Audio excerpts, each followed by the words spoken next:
Hey everybody, it's Allie Edwards, and this is December Daily for 2023. I am working on story number 10 today, and story number 10 is going to start off with this fun die cut tree that I made.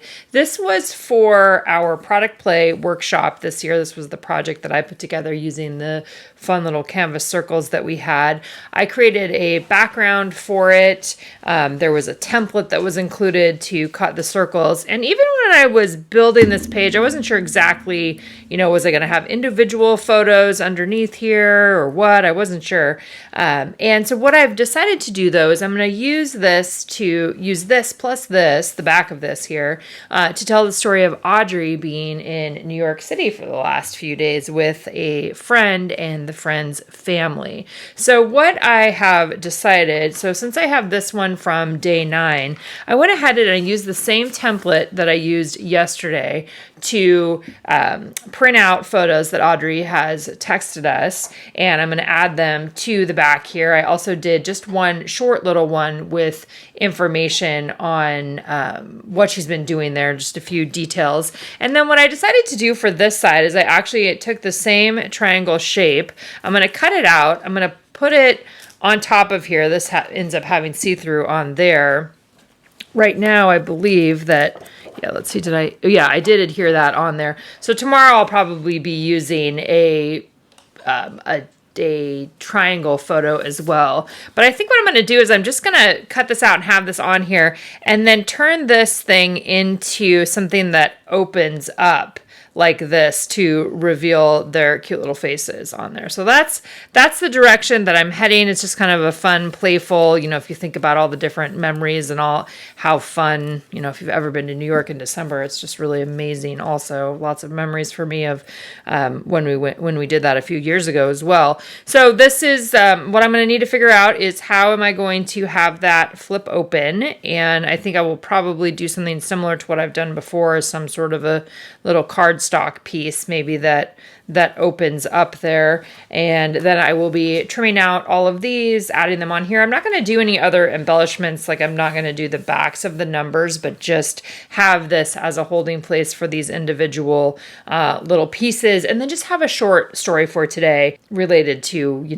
what's happening for Audrey there. All right, so if you are working with this as your foundation as well, or something similar to this, you may want to do little photos behind each one. That would also be something super fun. You could do little stories behind each one. You could do, 10 things you're loving. If you haven't done that yet, you could be documenting some other something that is happening in your life. So fun. Just a fun and playful. It's fun to play with the shapes too, right? To have a completely different shape. I also like how it looks like a Christmas tree. And that's kind of what I'm thinking that we're going to do here is add this in here. Okay, so we're going to figure that out in a minute. Let's start with these because this is the easier part.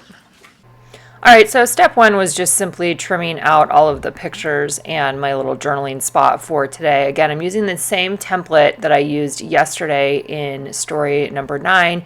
You can actually download it from that blog post if you are looking for a template that you could use with these smaller sized photos. They end up being about 1.5 by 2.25 with the white border on them.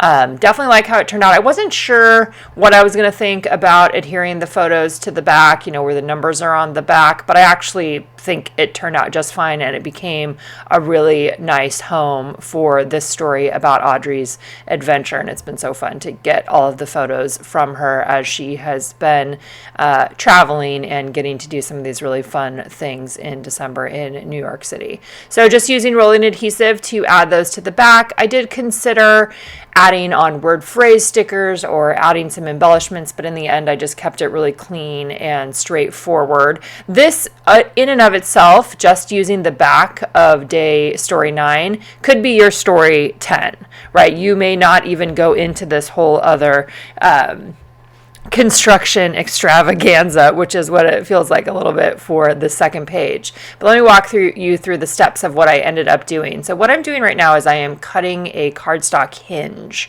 I'm making it 1 inches wide or 1 inch tall by about 9 inches wide, which is close to the length of one side of my triangle. And I am turning it over. I'm folding a portion of it. I'm not folding it halfway. I'm trying for about 1/4 of an inch, and I ended up having a little bit too big because I want this part to, the 1/4 inch part, to adhere to the inside of my triangle. And because it has some of those circles that are pretty close to the edge, it needs to be even a little bit shorter so it's not going over the edge into those circles. So I'm going to bring it back over onto my trimmer there. I'm going to trim just a little bit more of that off, and then I'm going to put red line tape down across the part that is folded that will become a portion of this hinge. So I'm starting with the outside part, and then I will be adhering this to the back of my photo as well. So at this place in the process, I wasn't really sure where I was going to go, like what other things was I going to do. And what you'll see that I end up doing is I'm going to add a piece of the graphics plastic to the back side of my triangle tree there. And for no other reason besides I kind of liked it, and I liked that it kept the all of my little ornaments there, my pattern paper and canvas ornaments. It keeps them on the outside, and so they're not falling through to the inside, and you'll see how I figure that out in a minute here. So when I first did that with the hinge, it was still a little bit too close. So what I'm going to do now is I'm just giving myself a little tiny bit more space. I am scoring, which means I'm just dragging my bone folder straight down the piece of cardstock there to fold it a little bit farther away from the edge because it was becoming a little bit too small for my photo itself. And I knew already I was going to have a little bit of photo to trim on the outside edges, but I wanted to just give it a little bit more space to fold over. So that's something that can happen sometimes when you are making a hinge like this. So you can see now I'm just kind of looking at it again, trying to decide do I have enough of a hinge? And I'm like, yes, okay, I do. So I'm going to pull out some more red line tape. I'm going to run that down through the thicker piece or the larger piece of my hinge. And then I'm going to adhere my triangle photo right on top there. So pulling that off, I'm going to add it on. I knew that there was a few parts that I was going to need to trim along the way too, and I'm waiting to do that toward the end. I really like the triangle shape. I think that is a really fun shape, obviously for the tree part, but just even to have a photo in the shape of a triangle is pretty fun and something that's a little bit different from things that I've done in the past, especially one that is this big.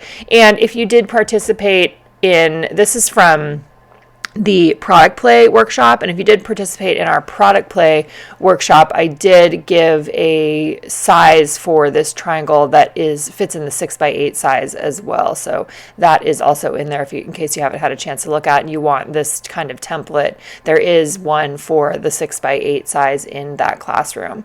So now you can see that I'm trimming off along the outside edge there just to have my top triangle and my photo triangle be the same or closer to the same exact size, and just using my scissors there in addition to trim a few of those pieces out. Now I think this is the part in the process where I was like, what would happen if I brought out a transparency? So I am grabbing a graphics transparency. These are those big 12 by 12 sheets. I will use these to make pages out of. I use them for all kinds of things. So I just grabbed a big sheet of that. I'm going to cut around the outside a little bit, and then I'm going to lay it down on my trimmer to be able to trim it closer to the correct size of the triangle. And this triangle is not what do you call a triangle that doesn't have the same same dimensions on each side. This is not whatever that triangle is. My triangle has uneven uneven sides on it, which is fine, and it will help you actually if you cut a piece of plastic like this and you're trying to figure out where it goes on there, because it's not the same. You will see that it can only go one way. So once I got that all cut out, and I really I thought I was happy with that, partly because I could, if I wanted to, put other things on top of the plastic piece there, like that could then, go through both sides of the circles. I don't end up doing that, but that's another direction that you could take it if you wanted to. I am using red line tape here that I am going to use to attach the plastic piece. I'm going to end up doing it around all three sides of the inside of the triangle there, but I start with one just to kind of see what happens there. You can see I'm kind of turning it around to make sure I get it in the right spot. I will also end up covering up the red line tape with some washi tape that you will see here in a minute. It's some cute red and pink striped washi tape that I have in my stash there. Let's see, I think that's what I'm going to do next. And I actually end up doing that on all three sides of the inside of that triangle once I get the red line tape in there. So this one is really a lot about construction, right? It's a lot about getting things set up, getting it in the right space, building up this opener, and even, it's one that I had already spent some time with when I was getting the foundation ready for our product play workshop. So this is definitely not one that has I would not consider this a simple page in terms of the amount of time of constructing it, but it can be really fun if that is what you are looking for. If you are looking for something simple, stick with sticking the photos on the back side of the page from yesterday if you're following along with me. That is an easy way to simply add in the story with the photos and not have to worry about doing more construction. And if you want to do more construction, right? This is part of the choose your own adventure piece of this whole process, right? That it's not about doing exactly what I have or having exactly what I have. It's about how can you tell your own stories and have a joyful experience through the process based on what's happening in your own life. So getting all the red line tape on there, getting it pulled off, and then laying down the actual piece of transparency. And now I will have all three sides adhered down, and then I will be adding that same striped washi tape there, and I'll see if I can find a source for that. I'm pretty sure that it came in one of those packages, maybe from American Crafts over the years that have had a number of washi tapes in them. They often do a set, and I'll see if I can find the one that one came from originally. But I like the super plain washi tapes like these, and then the other ones that have the text on top of them. That's the other one that I had actually originally used on this page, is a black one with some white text, another thin one like that. But I like the washi tape because it's just can be such a great little bit of pattern to finish something off, right? And to hide those strips of adhesive is essentially what I'm doing on this one right here. All right, so I'm going to trim off those extra little edges there, and then I think the next step is going to be finally adhering this down onto my background. My background is built on top of one of the transparencies. This year it's the polka dot or the gold dot transparency. Again, I'm laying down the red line tape that's going to hold this in place. And yeah, tomorrow, my story, whatever story I end up doing for tomorrow, is going to include some sort of a triangle. I haven't decided yet what that is going to be. It might be a photo. I actually have some photos that my parents have sent me, so those are kind of on deck as a story that I am waiting to tell. We'll see. Who knows what it's going to be? I don't know what it's going to be yet. All right, so when I opened that up, I could see that I had a little bit of the white cardstock along the bottom, so I grabbed that black washi tape, again, the black with the white type on it. That might have been a Tim Holtz one too. I will look and see if I have the source for that one.